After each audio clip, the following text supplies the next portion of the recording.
Okay, welcome back. So this time is the last little module or chunk of video for this unit.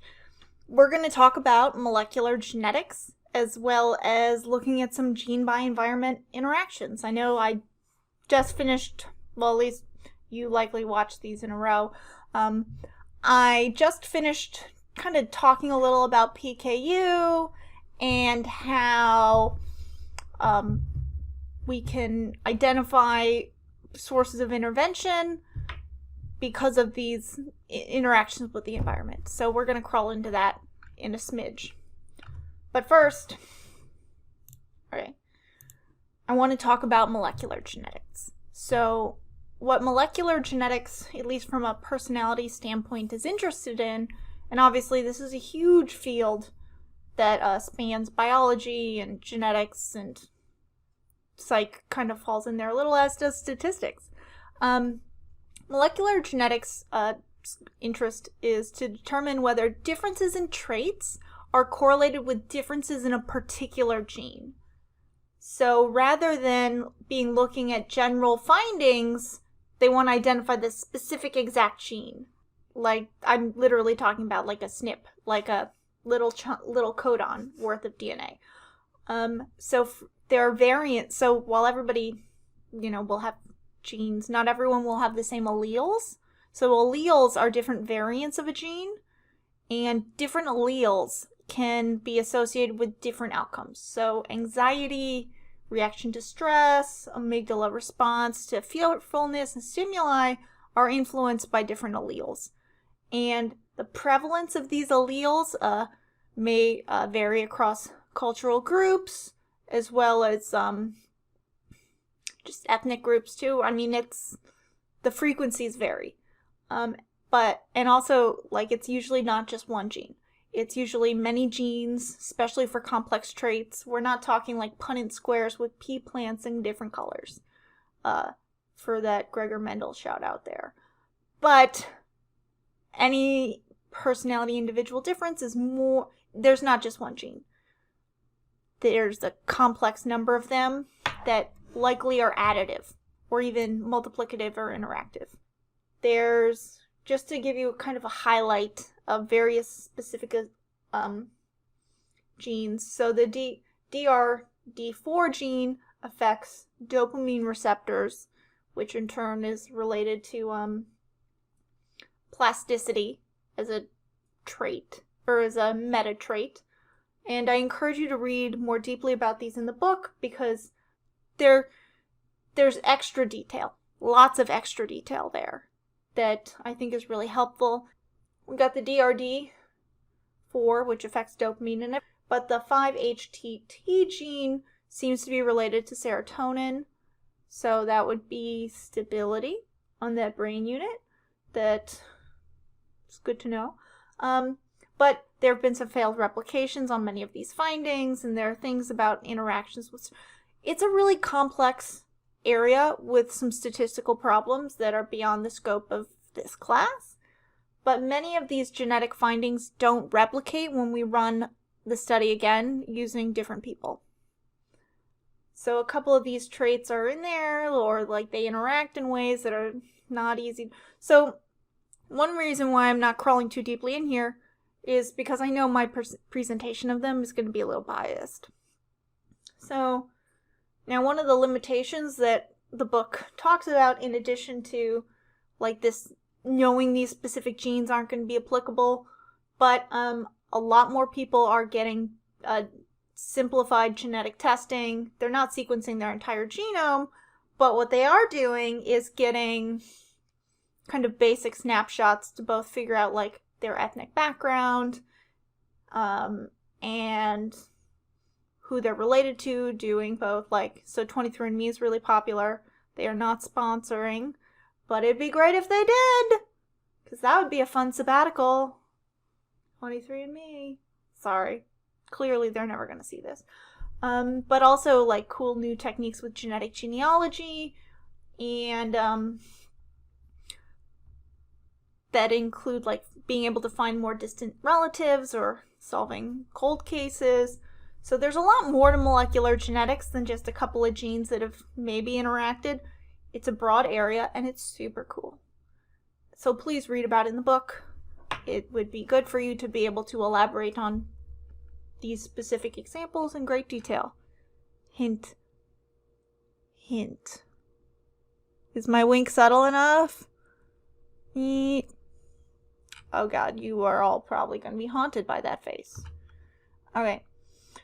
So, last little bits are gene-environment interactions. So genes are not causal, as I hope I've illustrated. They only provide the design, and they're the instructions.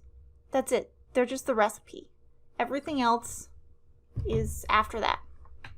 Now, there has to be an environment in order for there to be behavior. So, yeah, as I've kind of illustrated with the the interventions, we need both. No trait is 100% genetic. Like, even the most super obvious genetic ones, like height, 90% genetic in certain populations, lower in others. So, but my point is that the environment can affect heritabilities. As I talked about in the interventions, both nutrition and height so nutrition can enhance the heritability of height. So the heritability will be higher in things when children all have the same nutrition level, but if their heritability will be lower if there are differences in access to nutrition, because that's where the environment is stunting some expression. So that lower level of nutrition contributes differently to height in sense shortening people relative to what they would be genetically. So likewise, we see this with intellectual stimulation and educational opportunities. For example, those interactions between intelligence and socioeconomic status and the differences in heritability indicate a limited intellectual stimulation and it narrows people's ability to flourish and maximize their genetic expression. So there's also just making sure that sorry, I've got a meeting like right after this recording, and so it's going to be tight, so we're going to go a little fast. So genetic expression in the social environment can also impact. So it's not just like genes are altering height, but like your height and it like being super tall, you're going to get lots of teasing because kids suck. So it can be that the environment reacts differently to people of different heights, soliciting different behaviors. Now, you can also have this thing called niche picking, where the choice of environments is a reflection of both, can be reflected in genetics. So people tend to choose or create environments more compatible with their genetically influenced tendencies because they, when you are really good at something and you have you specialize. Or if, say, you have a really strong startle response, like I do. So I do not attend big, loud parties because otherwise you will just see me spooked all the time. Also, why surprise parties? Don't do those because you'll just hear me scream. And So, but my point is that people can react different. Some people love surprise parties. These strange alien people. I imagine because they don't have a strong startle response. Good for them. But, so people can react differently to the same environment, in addition to, seeking out different environments. So, for example, people with the short allele version of 5-HTT are more likely to have, experienced depression after a stressful episode. So, stress interacts with this gene to increase this is the most part, I'm using this for the illustration, to you'll have different outcomes conditioned upon what genes you have. So But if you don't experience a big stressful event, then there is no difference in depression likelihood between those that have the long version and the short version. Again, but this isn't found in every study, but the point is that genes can cause people to react differently to the environment, just as the environment can act differently based on people's genes.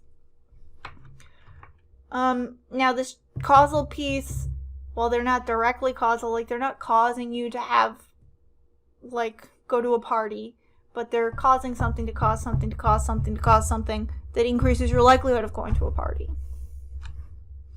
It's obviously a little messy and fuzzy. So this last slide, I promise. So behavior genetics. Last little thing. So epigenetics is a cool area about non-genetic influences on genetic expression. So like stress and nutrition can alter how your genes like turn on and off. So yeah, and there's some interesting kind of studies where like intergenerational stress may be transmitted this way. And so it can also, but because of this epigenetic piece here, it can influence how or whether a gene is expressed during development. And most research in this area has been with rats, like stress response as a function of early care. But it may be possible to eventually help people find environments that will lead to their optimal outcome. Now, in terms of the future, genes have an important place to play on personality. We know this. Twins are more similar than like adoptees raised in the same home in terms of personality. But the big picture is complicated because many traits are associated with many genes with effects that depend both on gene and the environment. It's really nuanced. And then you get weird stuff like height and intelligence correlated because the genes are next to each other. So they're physically correlated because of so you get weird stuff like that. And the reason why I talk about this one is it's really weird and fascinating to me that you can like have a correlation based on genetic like structure. So yeah, but the big picture is complicated and controversial, and that's okay because it can really help us, and it's a really cool tool. Obviously I'm biased because I really like it. But that's it for behavior genetics. Obviously, if you're interested, I'm happy to talk your ear off all times. But those are kind of the big important things. So thanks for watching. I will see you in the next module. Bye-bye.